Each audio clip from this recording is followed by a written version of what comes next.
Bonjour et bienvenue au Sultanat d'Oman. Bonjour Rania Kodre. Bonjour Thierry Beaumont.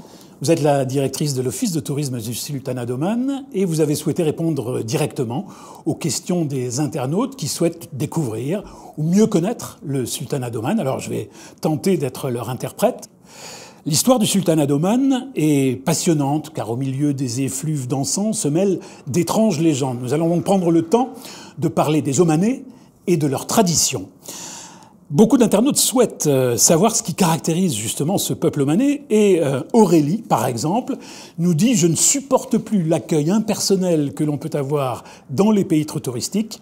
J'espère que ce n'est pas le cas à Oman. » Pas du tout. Au Sultanat d'Oman, c'est un accueil très authentique et très réel. Les Omanais, c'est un peuple qui est très fier de leur histoire. D'ailleurs, c'est une histoire qui date des milliers d'années. Et les Omanais, jusqu'aujourd'hui, c'est un peuple qui accueille toutes sortes de personnes. Ils sont bien accueillis à Oman. D'ailleurs, nous avons sur les plages d'Oman, sur le point de lever de soleil du Moyen-Orient, nous avons des milliers de tortues qui viennent pondre tous les ans. Et c'est un signe d'accueil extraordinaire. L'histoire remonte à plus de 5000 ans ? À plus que 5000 ans.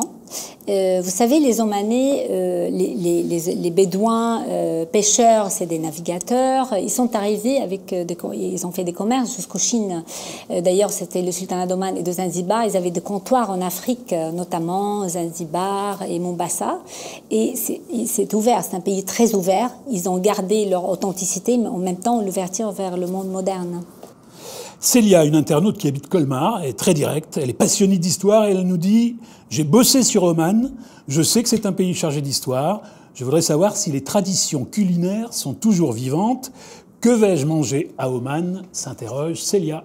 Alors le plat le plus typique d'Oman, ça s'appelle le chiwa. C'est de la viande, c'est de la viande enterrée dans la terre avec de feuilles bananiers pendant 24 heures, voire plus. Après qu'on s'est cuit, c'est très tendre. Ça, c'est un typique plat. Il y a beaucoup d'épices, sachant qu'il y a forcément beaucoup d'épices qui viennent de l'Inde.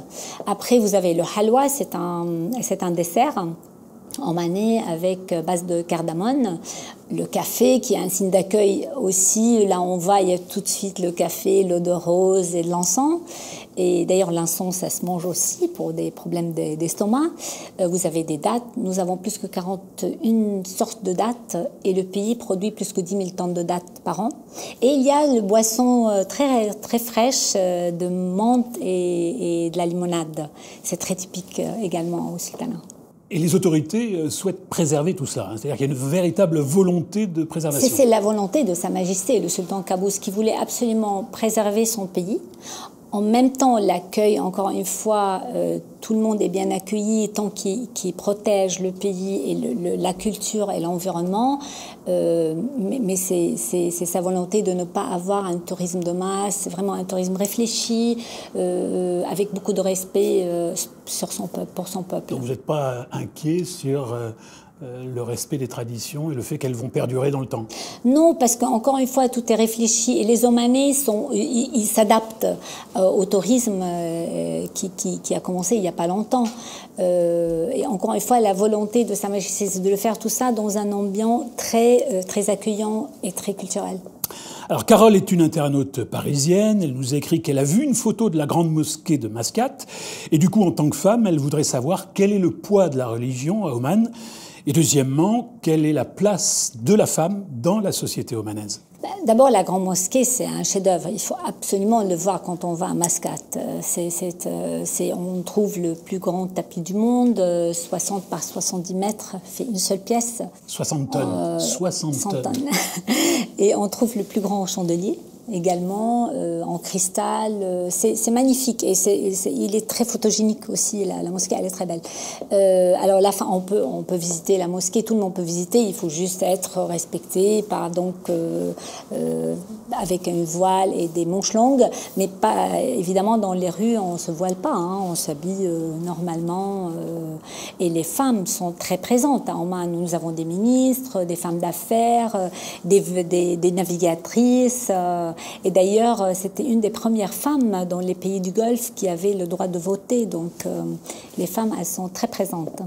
Julien, lui, se demande s'il est plus facile d'avoir des contacts avec des Omanais dans les villes ou Par exemple, dans les villages de montagne, qu'est-ce qui est le plus facile? Oui, dans les villes, évidemment, parce que c'est comme toutes les villes, ils ont plus... Parce qu'il y a des ports, donc on reçoit beaucoup de monde, on reçoit d'ailleurs des croisiéristes.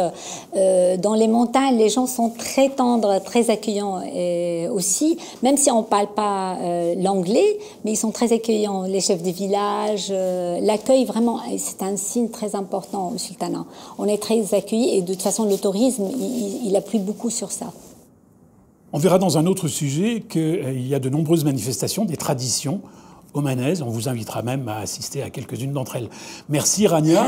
Je rappelle que vous retrouverez toutes ces informations sur le site de l'Office de tourisme d'Oman, www.omantourisme, avec un E à la fin, .com. À la prochaine.